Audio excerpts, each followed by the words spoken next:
ब्रजभूषण जी उर्फ पंडित जी के पास आज उनके एक रीडर का मेल आया। यह रीडर उनके ब्लॉग के शुरुआती रीडर्स में से हैं। हमेशा कमेंट करके पंडित जी से कम्युनिकेशन बनाए रखते हैं और आज पहली बार उन्होंने मेल किया है। कुछ परेशानी में हैं और इसमें पंडित जी की सलाह चाहते हैं। मेल कुछ इस तरह से है। पंडित जी नमस्कार, मैं नरेश कुमार हूँ। जैसा कि आप जानते ही हैं कि मैं आपका ब्लॉग रेगुलरली पढ़ता हूँ और आपसे कई बार कमेंट्स के ज़रिए बात भी कर चुका हूँ। आज मैं अपनी पर्सनल लाइफ की एक सिचुएशन में आपकी हेल्प लेना चाहता हूँ।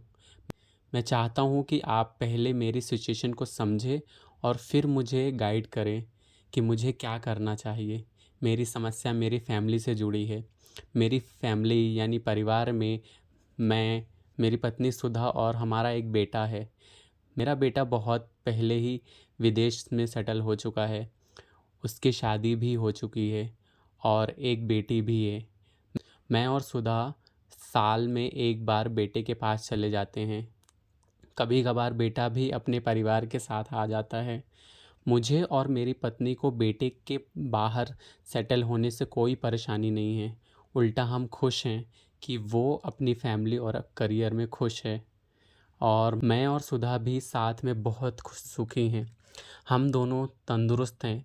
पैसे की भी फ़िलहाल कोई कमी नहीं है। इसके अलावा ज़िंदगी में और क्या चाहिए।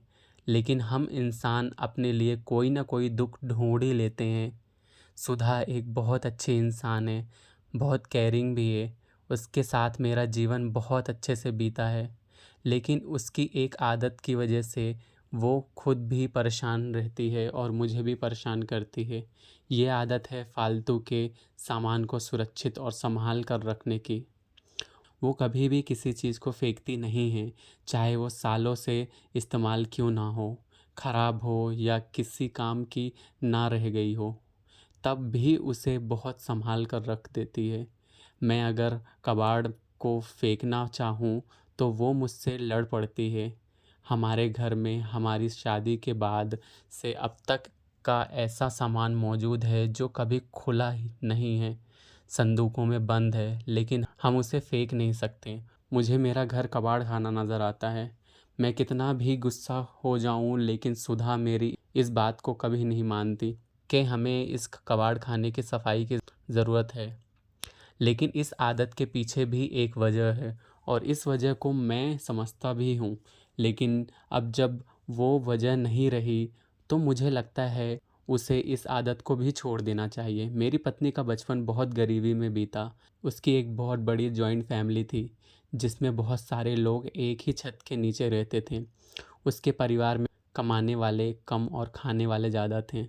कभी कभी तो भूखे पेट सोने तक की नौबत आ जाती थी। अभावों से भरे उस बचपन में मेरी पत्नी ने शायद ही जो पहली चीज़ सीखी थी वो थी कुछ भी बर्बाद ना होने देना। रात को अगर रोटी एक भी टुकड़ा बच जाए तो उसे सुबह के लिए संभाल लेना। ज़रूरत की चीज़ों को बहुत सोच कर खर्च करना और जो फ़िलहाल काम का नहीं है उसे यह सोचकर संभाल लेना है कि क्या पता फ्यूचर में कभी इसकी ज़रूरत पड़ जाए। शायद बचपन से लेकर शादी होने तक उसने यही सब देखा है और किया, और इसलिए ये उसकी आदत बन गई। हमारी शादी के बाद भी उसके नेचर में कोई फ़र्क नहीं आया, जबकि हमारे घर के हालात अच्छे थे। घर में ऐसी कोई परेशानी भी नहीं थी। एक बार तो सिचुएशन बहुत अजीब हो गई थी। शादी के बाद जब हम पहली बार बाहर खाना खाने गए तो मेरी पत्नी ने एक्स्ट्रा नैपकिन्स अपने बैग में रख लिए थे। घर जाकर जब मैंने देखा और पूछा तो उसने कहा कि मैंने सोचा घर पर काम आ जाएंगे। यह बस एक एग्ज़ाम्पल है। उसको चीज़ों से ऐसा मोह है कि छूटता ही नहीं। मैंने और मेरे बेटे ने भी बहुत समझाया लेकिन वो नहीं समझती। मैंने सोचा शायद ये कोई साइकोलॉजिकल प्रॉब्लम ना हो, इसलिए अपनी पत्नी को बहुत समझाया कि हमें किसी काउंसलर के पास चलना चाहिए, लेकिन वो कभी नहीं मानी। उल्टा रोने लग जाती थी कि मैं उसे पागल समझता हूँ, जबकि ऐसा बिल्कुल नहीं था। मैं उन लोगों में से हूँ जो फिज़िकल इलनेस की तरह ही मेंटल इलनेस पर भी ध्यान दिया जाने की इम्पोर्टेंस को समझते हैं। और ये भी जानते हैं कि अगर कोई मेंटल इलनेस हुई भी तो ट्रीटमेंट से ठीक हो जाती है। लेकिन मेरी पत्नी ये सब नहीं समझती और ना ही समझना चाहती थी। टाइम के साथ ये प्रॉब्लम बढ़ती गई। बेटा पैदा हुआ तो उसके लिए ढेर सारे कपड़े और खिलौने वगैरह आने लगे, जो आज भी हमारे घर में मेरी वाइफ ने संभाल कर रखी है। उसकी ग्रेजुएशन तक की कॉपी किताब से बक्सा भरा पड़ा है।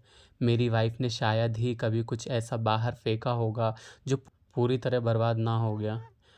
नहीं तो वो हर चीज़ को अपने आने वाले कल के लिए संभाल कर रख लेती है। चीज़ों से उसका ऐसा मोह देखकर मेरा दिल बहुत दुखता है। कभी कभी गुस्सा भी आता है, लेकिन मैं खुद को समझा लेता हूँ। मैं उससे समझाना चाहता हूँ, लेकिन मुझे समझ नहीं आता कि उसे क्या कहूँ कि वो समझ पाए, उसका चीज़ों से मोह कम हो जाए। मैं उसे कुछ ऐसा बताना चाहता हूँ और मैं उम्मीद करता हूँ कि इस मामले में आप मेरी मदद करेंगे और मुझे कुछ ऐसा बताएंगे जिससे मेरी पत्नी को इस मोह से छुटकारा मिल सके। पंडित जी ने बहुत गौर से नरेश जी की परेशानी पढ़ी और समझी, और जानते हैं कि हर इंसान को नरेश जी की पत्नी वाली प्रॉब्लम है। किसी को कम तो किसी को ज़्यादा, हाँ, लेकिन है सबको। चीज़ों से, रिश्तों से, लोगों से, जगहों से जो हमारा मोह है वो हम कहाँ समझ पाते हैं कि ठीक नहीं है। उल्टा सभी दुखों की जड़ है। उन्होंने नरेश जी को जवाब में लिखा, प्रिय नरेश जी, नमस्कार। आपका मेल पढ़ा और समझा भी। आपकी पत्नी को जो परेशानी है उसे मोह कहते हैं, और इसमें तो बड़े बड़े ऋषि मुनि और तपस्वी भी नहीं बच पाए। हर किसी को किसी ना किसी से मोह है। बस फ़र्क इतना है कि आपकी पत्नी का बेजान चीज़ों के प्रति मोह हद से ज़्यादा बढ़ गया है।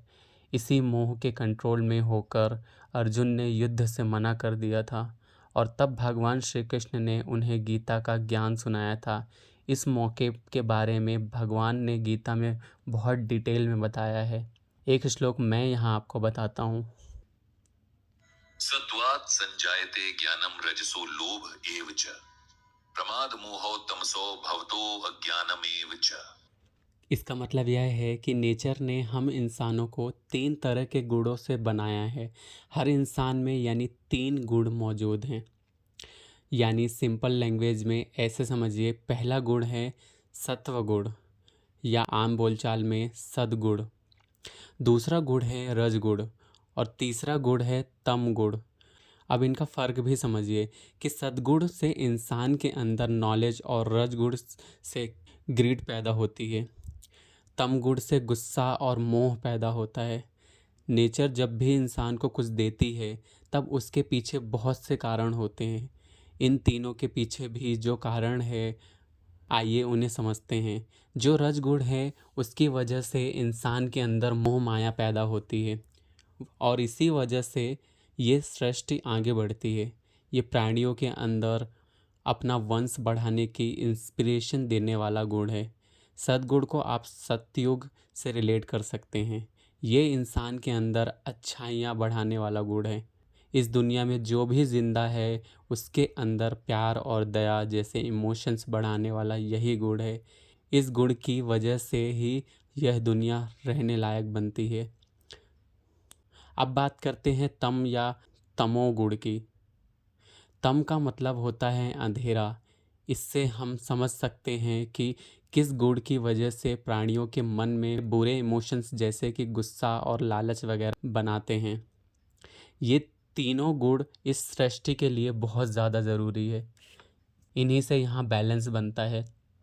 सब अच्छा अच्छा होगा तब भी बात नहीं बनेगी, क्योंकि तब हमें अच्छे बुरे का फ़र्क, और एक उम्र के बाद हमारी हर चॉइस अच्छे बुरे का फ़र्क पता ही नहीं होगा। और प्रकृति ने हमें जो एक और चीज़ दी है उसे विवेक कहते हैं। उसका हम यूज़ ही नहीं कर पाएंगे। हर इंसान के अंदर सही और गलत समझने और अपनाने की समझ होती है, और एक उम्र के बाद हमारी हर चॉइस और डिसीज़न में यह झलकती है। यह बहुत हद तक हम पर डिपेंड करता है कि हम कौन से गुण को खुद पर हावी होने देते हैं। इसके बाद पंडित जी ने कहा कि मोह इंसान के इस विवेक को खत्म कर देता है, इसलिए भगवान ने गीता में मोह को तमगुण कहा है। आप अपने वाइफ से कहिएगा कि वे गीता पढ़े और इस बात को समझने की कोशिश करें। गीता में भगवान ने बहुत डिटेल में मोह को जानने और उससे बाहर निकलने का रास्ता बताया है। भगवान श्री कृष्ण हम सबको मोह माया के इन बंधनों से मुक्त करे और सही राह दिखाए। इतना लिखकर पंडित जी ने मेल सेंड कर दिया और यह एपिसोड यहीं पे समाप्त होता है, जिसे आप सुन रहे थे SYK क्रिएटर के शो पर।